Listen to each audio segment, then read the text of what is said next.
Selamat pagi jemaat yang dikasihi Tuhan. Sebelum kita mendengar renungan pada hari ini, kita berdoa. Kasih karunia Tuhan Yesus Kristus, damai sejahtera Allah Bapa, dan persekutuan Roh Kudus menyertai saudara. Amin. Renungan harian pada hari ini, Senin 13 September 2021, tertulis dalam Roma pasal 5 ayat 5. Berkata demikian, dan pengharapan tidak mengecewakan, karena kasih Allah telah dicurahkan di dalam hati kita oleh Roh Kudus yang telah dikaruniakan kepada kita. Ada sebuah cerita nyata. Pada tahun 1989 terjadi gempa bumi yang dahsyat berkekuatan 8,2 skala Richter di daerah Armenia yang memporak-porandakan seluruh objek yang ada di sana. Gempa ini sangat hebat, menewaskan sekitar 30.000 orang hanya dalam waktu 4 menit. Di tengah-tengah kepanikan akibat gempa, seorang ayah bergegas menuju gedung sekolah tempat anaknya belajar sehari-harinya. Dengan perasaan tidak menentu, dia meninggalkan rumah dengan harapan bahwa dia masih bisa menemukan anaknya dalam keadaan selamat. Ketika dia tiba di sana, dia mendapati gedung sekolah anaknya sudah rata dengan tanah, seperti kue yang hancur dilempar berantakan. Hatinya hancur dan mulai menangis terseduh-seduh, membayangkan anaknya yang tewas ditimpa reruntuhan gedung sekolah. Namun, pada saat yang bersamaan, dia teringat akan janjinya sewaktu mengantar anaknya tersebut ke sekolah tadi pagi. Dia sempat mengatakan, "Mat, nama anaknya Armat, kau tetap tunggu di sini ya. Apapun yang terjadi, jangan kemana-mana. Ayah pasti datang untuk menjemputmu." Kata-kata ini yang membangkitkan semangat sang ayah, bahwa kemungkinan besar anaknya mendengarkan kata-katanya, dan ini memberikan harapan baru bagi sang ayah bahwa anaknya masih hidup. Dia mulai mengingat-ingat kembali kira-kira letak ruang kelas anaknya di mana dan di gedung sebelah mana. Dia kemudian memastikan bahwa ruang kelas anaknya berada di sudut suatu bangunan, dan dia ingat betul bahwa di sana ada gudang bawah tanah, tempat penyimpanan barang-barang sekolah yang sudah tidak terpakai lagi. Dia bergegas menuju ke sana dan mulai menggali reruntuhan dengan menggunakan tangan dan benda-benda seadanya. Beberapa orang tua murid yang melihatnya melakukan hal itu mulai pesimis dan melontarkan kata-kata yang tidak menyenangkan untuk didengar. Bahkan ada yang mengatakan dia mulai stres karena anaknya tertimpa reruntuhan gedung sekolah. Dengan tegas dia mengatakan, "Ini anakku, apakah Anda mau bantu atau tidak?" Lalu mereka pun mundur dan membiarkan ayah tersebut mencari anaknya. Kemudian datanglah regu pemadam kebakaran yang mengatakan, "Pak, kami mengerti keadaanmu dan empati kami untuk anakmu.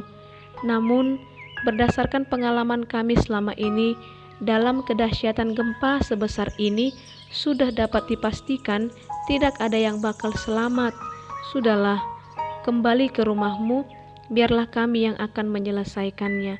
Mendengar hal tersebut, sang ayah dengan tenang mengatakan, "Kalian mau bantu atau tidak?"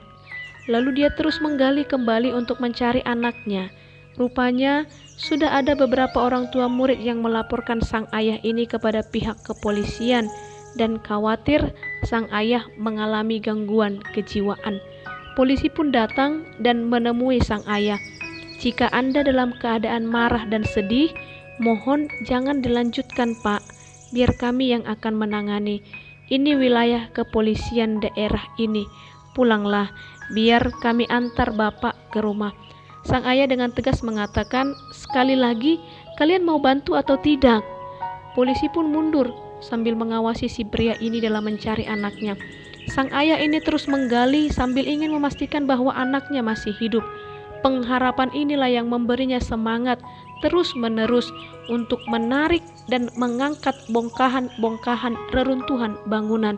Dia terus menggali selama 12 jam, lalu 36 jam, dan kemudian pada jam yang ke-38 dia menarik sebuah batu besar dan kebetulan ada celah di sana.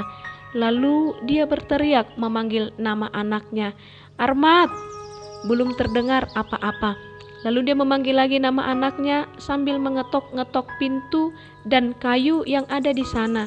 Tiba-tiba terdengar sahutan dari bawah reruntuhan, "Ayah, ini aku, Armat. Ayah di mana?"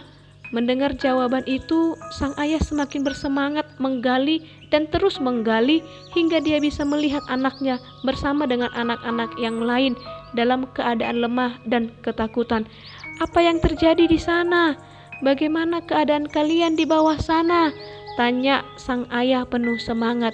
"Kami hanya 14 orang yang selamat, dan aku selalu terus-menerus mengatakan kepada teman-temanku bahwa ayahku pasti datang.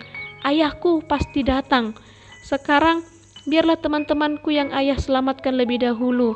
Aku yang terakhir saja, karena aku tahu ayah pasti akan datang untuk mengangkatku." Lalu regu penyelamat pun bergegas datang membantu menyelamatkan mereka. Demikian pula para orang tua murid yang tadinya sudah putus asa. Amang, Inang, jemaat yang dikasihi Tuhan, ketika hidup kita dalam keadaan penuh masalah dan pergumulan, baik urusan rumah tangga, pekerjaan, kesehatan, maupun dalam hubungan sosial lainnya, apakah yang membuat kita tetap bertahan? Tidak ada yang lain kecuali harapan. Harapan memberikan semangat baru untuk bangkit bagi yang terpuruk. Harapan memberikan energi baru bagi yang lemah, dan bahkan harapan bisa menghidupkan kembali jiwa yang sudah mati karena putus asa dan merasa kehilangan segalanya. Penelitian terhadap para tawanan dalam Perang Dunia Kedua tentang bagaimana mereka bisa bertahan dalam siksaan dan kondisi yang sangat memberatkan, jawabannya adalah karena mereka masih memiliki pengharapan untuk bisa bebas. Satu ilustrasi dalam pelatihan motivasi yang lazim sering dilakukan adalah dengan mengambil sebuah gelas yang setengahnya berisi air. Setiap orang diminta untuk mengatakan apa yang dilihatnya. Sebagian mengatakan gelas itu setengah kosong, dan sebagian lagi melihat gelas tersebut setengah masih berisi. Dilihat dari kebenaran berdasarkan fakta, kedua jawaban tersebut benar. Di balik itu semua, yang menarik adalah cara pandangnya. Coba kita perhatikan dengan seksama. Mereka yang mengatakan gelas tersebut setengah kosong mengilustrasikan bahwa cara pandang yang pesimistis, sedangkan yang melihat gelas tersebut setengah masih ada isinya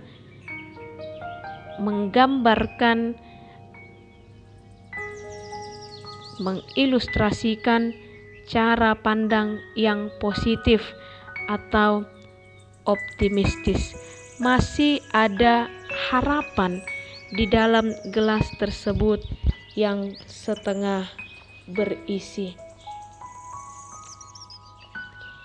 Yakinlah, Amang, Inang, jemaat yang dikasihi Tuhan, ketika kehidupan ini masih ada pengharapan, maka keajaiban pasti akan terjadi. Pengharapan itu akan membuat seolah-olah kita sudah menerima apa yang kita inginkan, padahal saat ini kita belum menerimanya.